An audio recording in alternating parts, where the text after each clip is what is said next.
আজকে আমরা আমাদের সরাসরি কারখানা দেখাচ্ছি। যারা আমাদের কারখানা দেখতে চান আর এই প্রতিষ্ঠান যারা তারা দেখতে চান, আজকে সরাসরি আমি আপনাদের ভিডিওর মাঝখানে এসে দেখাচ্ছি।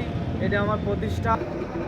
মেশিনারি যাবতীয় পার্টসপাতি আমরা সবসময় রেডি করে থাকি। আমাদের কাছে এই আপনারা মেশিনের যে প্রিমিয়াম কভারগুলো, এইগুলো আমাদের কাছে সবসময় কমপ্লিট থাকে। আমরা এগুলো কমপ্লিট করে রাখি। আমরা এগুলো যাদের খুচরো লাগবে আমরা তাদের খুচরো দিতে পারবো। আমাদের কাছে বিচলিকাটা যাবতীয় পার্টস আছে। যারা চার প্লেট মেশিন নেন, এই যে আপনার 4 প্লেট মেশিন, এই মেশিনের আপনার চাকা যারা চান তাদেরও আমরা চাকা দিতে পারবো। আমাদের কাছে বিভিন্ন চাকা আছে মেশিনের। যারা 4 প্লেট খুশি সাইজের মেশিনগুলো নেন